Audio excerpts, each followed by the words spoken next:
Hello everyone, welcome to the beginning of the module for critical appraisal. Whenever one hears of critical appraisal and quantitative methods and odds ratio and risk ratios, we tend to get very scared, and there's an automatic turn off for us medical students. I hope that by the end of the module and by the end of the series, you'll try and understand it and you'll try and become interested in it and you'll try and apply it in your day-to-day clinical practice as well. So I'm going to start with something that is very interesting, that's not often been covered in our journal clubs during our PG programs. So I'm going to talk about qualitative research. Again, all the topics that I'm going to talk about are very carefully selected. They are across the length of the syllabus and high yield, but you'll have to go back and read more about it from the notes as usual, right? So today I'm going to talk about qualitative research, what that is, what are its principles. Let's get started. All right. So why am I showing this picture of this very senior distinguished gentleman? Why am I showing the book page here? Okay. So this gentleman is Dr. Cecil Hellman, and he's a doctor and an anthropologist, and he went to South Africa. He's gone to multiple countries and written wonderful accounts of the medicine over there, the healing techniques over there. And if you go back to the MRC Psyche modules that we'd done before, we talked of cultural approaches in psychiatry. So he was very heavily immersed in that. So when asked what is the difference between qualitative and quantitative research methodology, Dr. Cecil Hellman described it very beautifully. He said, if a mom has two children and one child suddenly comes from the outside and says, Mama, 5 leaves fell from the tree today. The mom says, okay, what next? And then the child says, okay, 10 more leaves also fell from the tree. He will grow up to become a quantitative researcher. Okay. Now compare that to the second child. Second child also comes back into the house, says, Mama, 5 पत्ते गिर गए. Mummy ने बोला और क्या देखा बताओ. नहीं, कुछ पत्ते तो बड़े ब्रॉड थे, कुछ फ्लैट थे. Some of them were red, some of them were yellow, some of them were falling from certain trees, some of them were not falling from certain trees. But why didn't they fall the previous month? Why are they falling this month only? So Dr. Cecil Hellman said such kind of a child would become a qualitative researcher. So in very simple terms, I think we've gotten an introduction of what is quantitative, which seeks to measure, and all of our previous exposure, case control, cohort studies, sensitivity design, all have to do with numbers and quantifying and measuring and coming up with some value and estimate, whereas qualitative is more descriptive. It's groundbreaking, it's new. And case series, case studies are also a kind of qualitative study. So if you ask what value does a qualitative study, bring to our medicine as a whole, you'd find numerous examples, but unfortunately we do not describe them enough. So in addiction psychiatry, if you go in the pro forma, we'll often ask, when did you first start when did you first start smoking a joint? Whom did you share it with? What were your expectations of taking cannabis? All right. But 60 years back, no one was interested in all these questions. They were all interested in how many people did smoke cannabis, how many of them did become addicted. Okay, they tried to quantify it. But Howard Becker was a person who put this very famous article called Becoming a Marijuana User. And if you remember, and if you look at it, the spelling is intentionally kept that way. And he tried to describe the subjective effects that the people who were smoking marijuana were experiencing. He said that the first time that you smoke it, you don't experience any pleasurable effects, yet people do continue to smoke it because there's a certain culture, a certain bonding that happens, and that influences further and further consumption. And that is how people transition from becoming a casual consumer to someone who's taking it on a more regular basis. So in addiction psychiatry, I think qualitative research has informed a lot of their methodologies. So Howard S. Becker has informed some part of addiction psychiatry. Now, if you go back to famous case studies also, Phineas Gage and how he demonstrated the importance of the frontal lobe. All of this has come about by people describing a particular phenomenon with no aim to quantify it. And that's how kind of path-breaking, ground-breaking research has come about. So in a way, I've already introduced you to the purpose of qualitative researching and how it's different from quantitative research, right?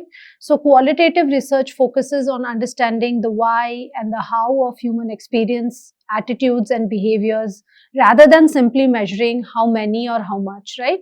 Quantitative research deals with some variables, and many cases we want more sample size, we want more power, so a lot of cases but only one variable of interest or two variables of interest. But in qualitative research we want very limited number, very descriptive, rich kind of summary of a person's life, or group of people with a lot of different experiences. We exhaustively kind of interview them, so we get to know in depth a lot about them.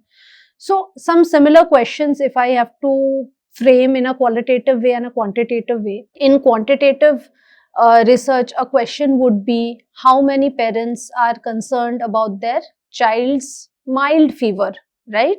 Or how many people who smoke cannabis go on to develop cannabis dependent syndrome. On the other hand, the qualitative researcher would ask a different question. He would ask, why are parents so worried about their child's mild fever? Or why do certain people who smoke cannabis go on to develop dependence? Why do others do not? Or what prompts teenagers? What are the things that influence a teenager or a young person to kind of experiment with substances? So these are the two basic differences in qualitative and quantitative. The sample size is limited in qualitative, but we take a very comprehensive look with all variables. In quantitative, the sample size might be a lot more, but only one or two variables of interest. So in brief, this is a very, kind of clean table which shows the differences. So in qualitative, we observe, we interview. In quantitative, we survey, we experiment, we measure. The question that we generally ask in qualitative is, what is X? Okay. And in quantitative, how many X's? So we try to enumerate it. The reasoning is inductive, and this is very important. And the reasoning in quantitative is deductive. This word you will come across quite a lot in qualitative research, and I'm going to explain it in some time. The sampling method is theoretical here. This also I'm going to explain what it is. And then there is statistical sampling here, which may be randomization, block strata sampling, all of this which has already been covered in, I think, basic biostats previously. The strength is validity, how accurately it measures and describes a phenomenon. But it is very non-replicable, which means because it is so subjective, because there are so many variables, the experience may change from one interviewer to the next or from one case to the next. So you cannot generalize it from one case.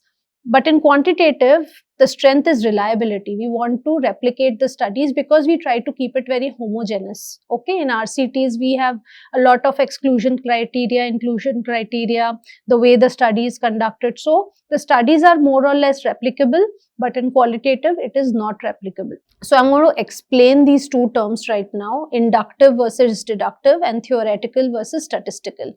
In inductive, you go from the data and then you build up a theory. Okay, so you don't have any theory at first. You go from just the ground basic facts, which is also called the grounding theory. You go from the ground, you look at the facts, you make a theory out of that, and then you test it on the general population. The reverse happens in quantitative studies. It's deductive. It's going from the generalizable to this particular case. So because in this trial, it has shown that this medicine works in depression, I'm going to try and use that in my patient. So the opposite happens in qualitative and quantitative. The sampling type is also different. In qualitative, we don't have any minimum sample size that we would like. We would rather want to exhaust all different opinions on that subject before we say, okay, saturation ho gaya, no more extra subjects to be inducted. For example, if my study is based on pregnant women with schizophrenia and their experiences in giving birth, that is a qualitative study. So I will have to, in a very focused way, recruit women with schizophrenia who are giving birth, and I will keep on having interviews with them. There is no fixed number of patients that I need to talk to before I can say that, okay, we can stop.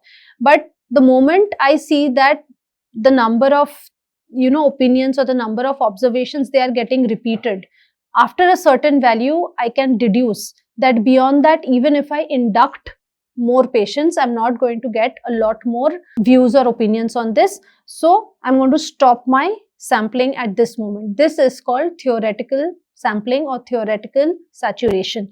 Now, sometimes in that group, we start off with one group of patients like pregnant women with schizophrenia, but within them, say we have treatment resistant pregnant women with schizophrenia, and that is also a very important subset.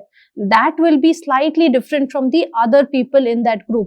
So I might want to recruit more based on the idea that I'm getting at the moment. So in this way, sampling is very, very flexible and very, very subjective. So it has its pros and cons, of course.